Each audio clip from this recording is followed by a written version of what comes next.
Hello friends. स्वागत है आपका हमारे चैनल इको दीक्षा में। तो फ्रेंड्स, आज मैं जिस टॉपिक को आपके साथ डिस्कस करने जा रहा हूँ ये एक केस स्टडी है, एक कहानी है, एक ऐसी कंपनी की कहानी जो कि वर्ल्ड फेमस कंपनी है, कैडबरी। आपने नाम तो सुना ही होगा कैडबरी का। तो दोस्तों, ये कहानी बहुत ही दिलचस्प होने वाली है। इस पर बात करें इससे पहले मेरा आप सभी से अनुरोध है कि हमारे चैनल को सब्सक्राइब करें, वीडियो पसंद आए तो लाइक और कमेंट करें और शेयर करें अपने दोस्तों और फैमिली के साथ। साथ ही बेल आइकन को दबाना ना भूलें ताकि आपको हमारी आने वाली हर एक वीडियो की अपडेट नोटिफिकेशन के जरिए मिल जाए। तो आइए शुरू करते हैं हमारे आज के इस मज़ेदार टॉपिक को। तो गाइस, कैडबरी ये एक ऐसा ब्रांड है जिसका नाम आप सभी ने सुना हुआ होगा। चॉकलेट्स तो मोस्टली सभी लोग पसंद करते हैं। तो गाइस, जॉन कैडबरी जो कि एक ऐसे शख्स थे जो एक छोटी सी दुकान चलाते थे, चाय और कॉफ़ी। इनकी एक स्पेशल ड्रिंक थी, एक चॉकलेट ड्रिंक थी जो कि धीरे धीरे पूरे लंदन में इतनी फेमस हुई कि खुद उस वक्त की क्वीन विक्टोरिया ने इनको अपने पैलेस में इनवाइट किया और इनसे अनुरोध किया कि वो इस ड्रिंक को अपने शाही खाने में ऐड करना चाहती हैं। बस फिर क्या था, जॉन कैडबरी ने सोच लिया कि वो एक कंपनी इस्टेब्लिश करेंगे अपने प्रोडक्ट्स को लेकर। जिसके बाद जॉन कैडबरी ने एक कंपनी बनाई जिसका नाम था कैडबरी, जो कि ओरिजिनली क्राफ्ट फूड ओन करती थी। लेकिन 2010 में इस कंपनी को मॉन्डेलेज इंटरनेशनल एक पेरेंट कंपनी है इस कंपनी की, जिसने पूरी तरह एक्वायर कर लिया कैडबरी को 2010 में। देखिए, ये कंपनी शुरू हुई थी सन 1824 में। बहुत पुरानी कंपनी है, 196 साल पुरानी कंपनी है। इस वक्त पे दुनिया का दूसरा सबसे बड़ा कन्फेक्शनरी ब्रांड है। इसका जो इंटरनेशनल हेडक्वार्टर है वो ऑक्सब्रिज लंदन में मौजूद है। और अगर इस वक्त की बात करूं तो 50 से ज़्यादा देशों में ये अपने पैर जमा चुके हैं। भारत में इन्होंने आने की सोची जब भारत आज़ाद हुआ, यानी कि 1947 में जब भारत आज़ाद हुआ। उसके बाद कंपनी को समझ आ चुका था कि ये एक बड़ी डेमोक्रेटिक कंट्री है, एक बड़ा मार्केट है, आने वाले वक्त पे और भी ज़्यादा ग्रो करेगा। इंडिया के अंदर इस ब्रांड का इतना प्रभाव है कि आप सोच सकते हैं लगभग 70% से ज़्यादा का मार्केट शेयर है इंडिया की मार्केट में सिर्फ इस कंपनी का। आज तो 5 मैन्युफैक्चरिंग यूनिट हैं इस कंपनी की इंडिया में, जो कि पुणे, ग्वालियर, हैदराबाद, बेंगलोर और हिमाचल में हैं। लेकिन एक वक्त ऐसा था जब ये कंपनी इंडिया में आई, उस वक्त ये मैन्युफैक्चरिंग यूनिट, इनकी कोई भी मैन्युफैक्चरिंग यूनिट इंडिया के अंदर नहीं थी। ये सारी चॉकलेट्स बाहर से इंपोर्ट करते थे, यानी कि यूरोप से इनकी चॉकलेट्स बन के आती थी और फिर इंडिया में ये सेल आउट करते थे। देखिए, इस टाइम पे ये प्रोडक्ट 5 कैटेगरी के साथ अपने ऑपरेट करते हैं, जो कि हैं चॉकलेट्स में, बेवरेजेस में, बिस्किट्स में, गम्स, कैंडीज़। ये सारे प्रोडक्ट्स आपको इनको देखने को मिल जाएंगे। इस कंपनी के बहुत से प्रोडक्ट हैं। सबसे ज़्यादा फेमस है कैडबरी डेयरी मिल्क। आप सभी ने खाई होगी, चॉकलेट लवर्स बहुत पसंद करते हैं इस चॉकलेट को। इसके बाद Dairy Milk Silk, Bournville, 5 Star, Temptation, Perk, Eclairs, Bournvita, Celebrations, Gems, Cadbury Dairy Milk, Shots, Halls, बिल्कुल, टैंग, ओरियो, सारे इनके ही प्रोडक्ट हैं। और जो 5 स्टार डेयरी मिल्क जैसे प्रोडक्ट हैं ये तो बहुत ज़्यादा फेमस है इंडिया की मार्केट में। देखिए, ऐसा नहीं है कि इस कंपनी के साथ सब कुछ अच्छा ही होता गया, सब कुछ बहुत अच्छा चलता गया। इस कंपनी ने बहुत से प्रॉब्लम्स को भी फेस किया है अपने पूरे लाइफ टाइम में। इंडिया के अंदर खासकर बात करूं, 2003 में सबसे बड़ी प्रॉब्लम को कंपनी ने फेस किया था। 2003 में एक बॉम्ब क्राइसिस हुआ था इस कंपनी के अंदर। इसको थोड़ा डिटेल में डिस्कस करते हैं क्या हुआ था। देखिए, 2003 में दिवाली से सिर्फ एक महीने पहले ही डेयरी मिल्क जो इनकी चॉकलेट है उसके अंदर कीड़े पाए गए थे, बॉम्ब्स पाए गए थे। और ये घटना महाराष्ट्र की है। यहाँ पे अलग अलग जगहों से, लगभग 8 अलग अलग जगहों से कस्टमर की सेम कंप्लेंट आई।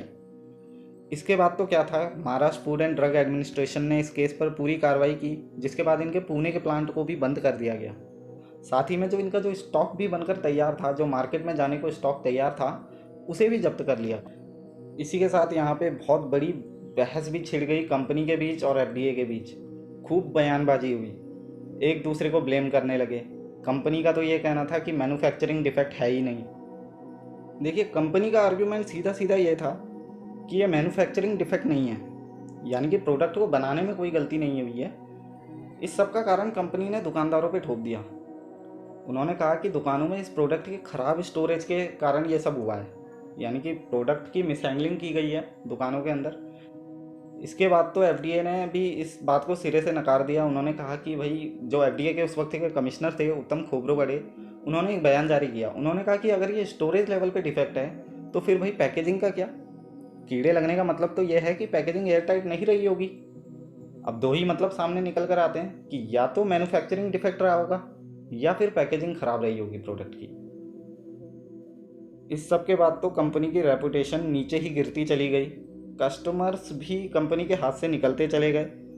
यहाँ तक कि कंपनी का, देखिए, फेस्टिवल सीजन का टाइम था और इससे बहुत बड़ा नुकसान हुआ ऐसे वक्त पे कंपनी को, जब कंपनी ने टारगेट रखा था कि 15% से सेल्स को बढ़ाना है, और हुआ क्या, 30% तक नीचे गिर गई सेल्स। बहुत बड़ा नुकसान यहाँ पे कंपनी को उठाना पड़ा। बहुत मुसीबत में कंपनी थी, समझ नहीं आ रहा था कंपनी को क्या किया जाए, कैसे इस सिचुएशन को टैकल किया जाए। हाई लेवल्स की मीटिंग्स की गई, बहुत सारी, काफ़ी डिस्कशंस किए गए, और इस सब के बाद कंपनी ने एक रिवाइवल स्ट्रेटजी तैयार की। मतलब एक ऐसे तरह का कैंपेन चलाया गया और इस कैंपेन को नाम दिया गया प्रोजेक्ट विश्वास। प्रोजेक्ट विश्वास यानी कि कस्टमर्स के अंदर वापस विश्वास को जगाना था, उसको लेकर कुछ काम किए गए प्रोजेक्ट विश्वास के अंदर। देखिए, प्रोजेक्ट विश्वास के अंदर 3 तरह के प्रोग्राम चलाए गए, यानी कि इस प्रोजेक्ट को 3 हिस्सों में बांट दिया गया। 3 प्रोग्राम्स हम कह सकते हैं, एक ट्रेड को लेकर, मीडिया को लेकर और अपने एम्प्लॉयज़ को लेकर। तो सबसे पहले हम बात कर लेते हैं प्रोजेक्ट के ट्रेड प्रोग्राम की। देखिए, कंपनी ने किया क्या, ये गए अपने रिटेलर्स के पास। देश भर में इनके जितने भी रिटेलर्स थे, दुकानदार थे, कंपनी उन तक पहुंची और चेक किया कि स्टोरेज फैसिलिटी कैसी है दुकानों के अंदर। साथ ही एक एजुकेशन प्रोग्राम भी चलाया जिसके अंदर इन दुकानदारों को, रिटेलर्स को प्रोडक्ट की नॉलेज भी दी गई। साथ साथ इन्हें यह भी बताया गया कि प्रोडक्ट को दुकानों के अंदर कैसे स्टोर किया जाए। इसी के साथ यहाँ पर और भी बहुत चीज़ें की गई। पोस्टर्स लगाए गए दुकानदारों के बाहर, लीफलेट्स, पैम्पलेट्स वगैरह बांटे गए। दुकानदारों के जरिए ये काम किया गया। कस्टमर्स को पैम्पलेट्स, लीफलेट्स वगैरह बांटे गए जिनमें प्रोडक्ट से रिलेटेड फैक्ट्स लिखे हुए थे। और इस सब के बाद हुआ क्या कि देखिए, ये प्रोग्राम कोई छोटा मोटा नहीं था, ये बहुत बड़े पैमाने में हुआ था। लगभग 2,40,000 से ज़्यादा दुकानदार या होलसेलर्स इस प्रोग्राम में जोड़े गए थे। और साथ में कंपनी ने एक काम और किया, एक रिस्पॉन्स सेल तैयार कर दिया, यानी कि एक आप कह सकते हैं एक सपोर्ट सेंटर तैयार कर दिया गया, जहाँ पे जो भी दुकानदार थे, होलसेलर थे, रिटेलर्स थे, उनके मन में जो भी क्वेरी थी प्रोडक्ट को लेकर के, वो डायरेक्टली कंपनी के साथ डिस्कस कर सकते थे इस रिस्पॉन्स सेल के जरिए। तो ये सब तो किया गया ट्रेड प्रोग्राम के अंदर। अब जो अगला प्रोग्राम इसके अंदर था वो था मीडिया प्रोग्राम। ये बहुत ही इंपॉर्टेंट था कंपनी के लिए। देखिए, कंपनी ने इसके अंदर किया क्या, कंपनी ने अपनी इंगेजमेंट बढ़ाई मीडिया के साथ, अपने विचारों को मीडिया के सामने रखा और मीडिया के जरिए ही लोगों को ये समझाने की कोशिश की कि वो लगातार अपने प्रोडक्ट को इम्प्रूव कर रहे हैं। और काफ़ी चीज़ें बताई गई कि क्या क्या स्टेप्स अब तक वो ले चुके हैं ये जो भी सिचुएशन खड़ी हुई थी इसको लेकर। अब आप ये देख लीजिए कि कंपनी ने लगातार प्रेस कॉन्फ्रेंसेस करी, मीडिया के हर सवालों का जवाब दिया, फिर चाहे वो टेढ़े सवाल हों, सीधे सवाल हों, जिस भी तरीके के सवाल थे, सभी सवालों का क्लियरली कंपनी की तरफ से जवाब दिया गया। कंपनी की तरफ से अपने कस्टमर्स को भी इंश्योर किया गया। उन्होंने अपने कस्टमर्स को प्रॉमिस किया कि वो अपने बिजनेस में काफ़ी चेंजेस तो लाए हैं और आगे भी लगातार चेंजेस लाते रहेंगे, जिसकी वजह से प्रोडक्ट सेफ रहेगा कंज्यूम करने के लिए। कंपनी ने अपने प्रोडक्ट्स को लेकर के एक प्रॉमिस और किया कि आने वाले टाइम पे वो इस प्रोडक्ट की पैकेजिंग को भी और ज़्यादा मजबूत करने वाले हैं। देखिए, जब मैं प्रोडक्ट की बात कर रहा हूँ तो मैं सिर्फ डेयरी मिल्क की बात कर रहा हूँ, क्योंकि ये जो भी इंसिडेंट हुआ था ये डेयरी मिल्क चॉकलेट के साथ ही हुआ था। तो आप कंफ्यूज मत होइएगा, मैं जब भी प्रोडक्ट बोल रहा हूँ तो वो डेयरी मिल्क चॉकलेट है। इसके बाद एक एम्प्लॉयज़ प्रोग्राम भी चलाया गया, उसके बारे में थोड़ा सा बात कर लेते हैं। देखिए, इस प्रोग्राम के अंदर कंपनी ने क्या किया, अपने जो भी एम्प्लॉयज़ थे उन सभी को मीटिंग्स के ज़रिए, कॉन्फ्रेंसिंग के ज़रिए जोड़ा और उनको बताया कि कंपनी ने क्या एक्शंस लिए हैं अब तक इस मैटर को लेकर के। देखिए, एम्प्लॉयज़ किसी भी ब्रांड का एक माउथ पीस होते हैं। अगर आप किसी कंपनी में जॉब करते हैं, आप किसी कंपनी के एम्प्लॉय हैं, तो आपकी बातों का महत्व बहुत हो जाता है। जब आप उस कंपनी के बारे में किसी दूसरे आदमी को कुछ बता रहे हैं तो वो आदमी आसानी से विश्वास कर लेता है। इसी चीज़ को कंपनी जानती थी, तो कंपनी ने यहाँ पे एक अच्छी बात ये की कि अपने एम्प्लॉयज़ के साथ भी इस प्रोग्राम को चलाया। तो ये सब काम किए गए प्रोजेक्ट विश्वास के चलते। यहाँ पे प्रोजेक्ट विश्वास से कुछ तो फ़र्क पड़ता, लेकिन उतना ज़्यादा काम नहीं हो पाता। और भी बहुत सारे डिसीजंस लेने थे कंपनी को। देखिए, अपनी कस्टमर्स के अगर विश्वास को वापस पाना था तो और भी बहुत सी चीज़ें करनी बाकी रह गई थी। तो कुछ और स्टेप्स की भी बात कर लेते हैं जिसको लेकर कंपनी ने आगे काम किया। पहला तो इस सब के तुरंत बाद प्रोडक्ट की पैकेजिंग को इम्प्रूव किया गया। जो नई पैकेजिंग थी वो पूरी तरह सील्ड थी, एयर टाइट पैकेजिंग थी। और जिन मशीनों के ज़रिए पहले ये पैकेजिंग की जाती थी उन मशीनों को भी रिप्लेस कर दिया गया। नई और भी ज़्यादा एडवांस मशीनें मंगाई गई। ये सारी मशीनें बाहर से इंपोर्ट की गई। एक बहुत बड़ा इन्वेस्टमेंट किया गया इस काम में, करोड़ों रुपए खर्च कर दिए कंपनी ने इन मशीनों के लिए, जिससे कि अल्टीमेटली प्रोडक्ट की कॉस्ट भी बढ़ गई 10% से। पर कंपनी ने देखिए यहाँ पे एमआरपी नहीं बढ़ाई, एमआरपी सेम रखी, क्योंकि वो जानते थे कि अगर वो ऐसा करेंगे, एमआरपी बढ़ाएंगे, तो इसका भी एक नेगेटिव इम्पैक्ट पड़ेगा कंपनी के ऊपर। और यहाँ पे बात कर रहे थे हम वो कस्टमर के विश्वास को वापस लेने की। अगर वो ऐसा करते तो और भी ज़्यादा कस्टमर्स उनके हाथ से निकल सकते थे।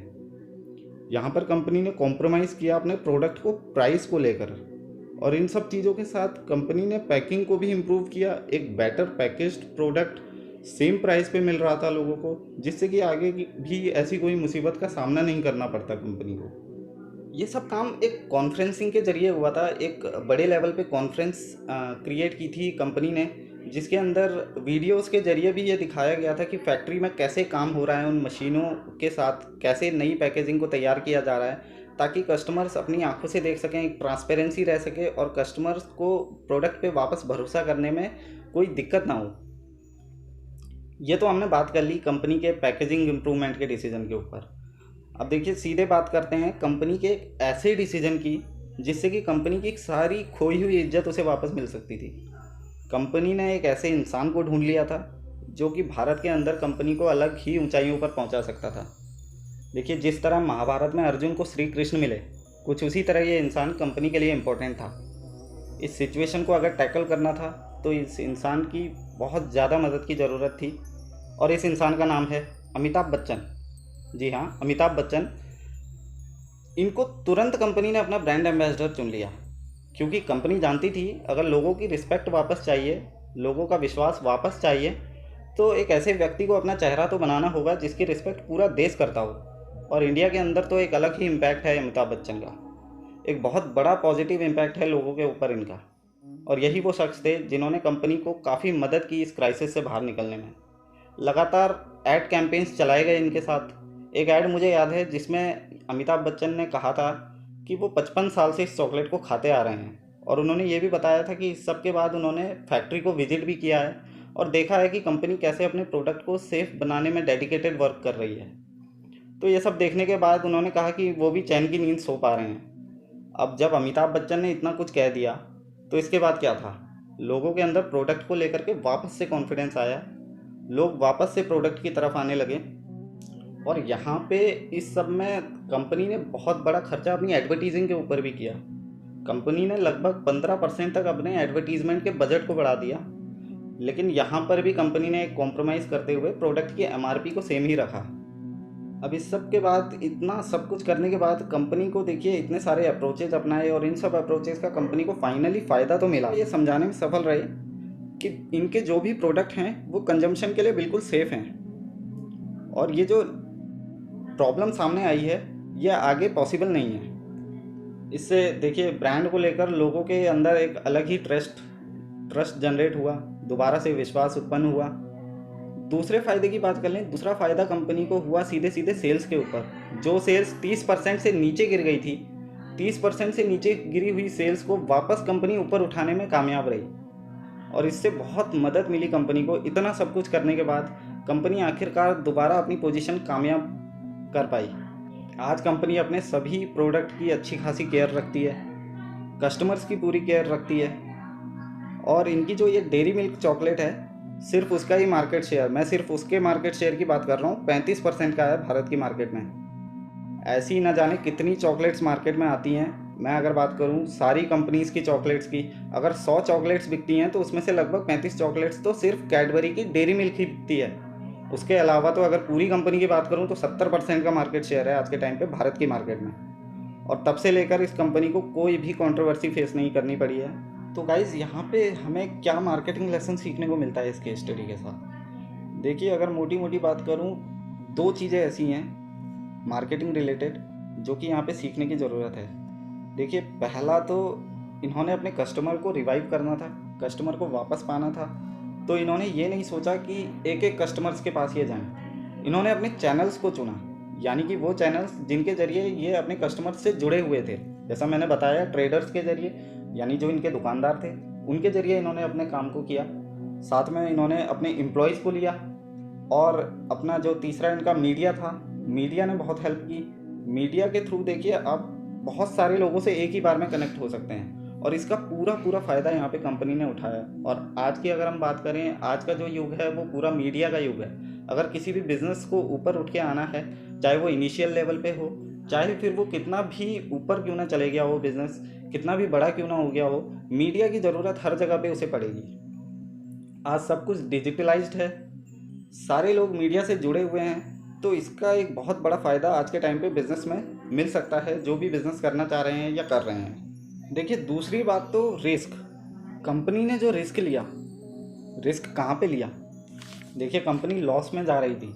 इतने ज़्यादा लॉस में जाने के बाद भी कंपनी ने एक बड़ा खर्चा किया अपनी मशीनों के ऊपर, पैकेजिंग को चेंज करने के लिए। एक बड़ा खर्चा किया अपने एडवर्टीज़मेंट के ऊपर। इतना ज़्यादा खर्चा किया एक ऐसी सिचुएशन में जब कंपनी को ये भी नहीं पता था कि आने वाला कल उनके लिए कैसा होगा। और ऐसी सिचुएशन में रिस्क लेना मतलब एक बड़े टारगेट के साथ कंपनी चल रही थी। और सबसे अच्छी बात इसमें यह है कि जब इस सब के बाद प्रोडक्ट की कॉस्ट बढ़ी तो इसके प्राइस को भी नहीं बढ़ाया उन्होंने, क्योंकि वो लॉन्ग टर्म के लिए देखिए मार्केट के अंदर रहना चाहते थे। हालांकि ऐसा नहीं है कि उसके बाद से प्राइस नहीं बढ़े हैं, उसके बाद से इनके डेयरी मिल्क के ही नहीं, सभी प्रोडक्ट के प्राइस बढ़े हैं। लेकिन वो इन्होंने तब किया जब सिचुएशन पूरी तरह से स्टेबल हो गई, पूरी तरह से ये वापस मार्केट में एंटर कर चुके थे। तो ये एक बहुत अच्छी बात थी। और दोस्तों, एक अच्छी बात आप लोगों के लिए भी है। वो बात ये है कि मैं आने वाले टाइम पे आगे की अपनी वीडियोस में हर हफ्ते एक केस स्टडी भी लाऊंगा, यानी कि इसी तरह की कहानियाँ रहेंगी जिससे हम मार्केटिंग लेसन्स ले सकेंगे, अलग अलग कंपनीज़ के ऊपर रहेंगी, और ये सब बहुत ही इंटरेस्टिंग होने वाला है। तो दोस्तों, इसके लिए आपको चैनल को सब्सक्राइब करना पड़ेगा, हम लोगों के साथ जुड़े रहना पड़ेगा, और कमेंट में एंगेज रहना पड़ेगा। आप मुझे इस वीडियो के लिए भी कमेंट करके बता सकते हैं कि क्या इस वीडियो में कमी रह गई, आगे हम किस चीज़ के ऊपर वीडियो बनाएं। आप सभी के कमेंट को मैं अपने ध्यान में रखूँगा और आगे उस पर काम करूँगा। तो गाइज़, जब तक हमारी अगली वीडियो आती है तब तक के लिए आप सभी से विदा लेता हूँ। जय हिंद, जय भारत।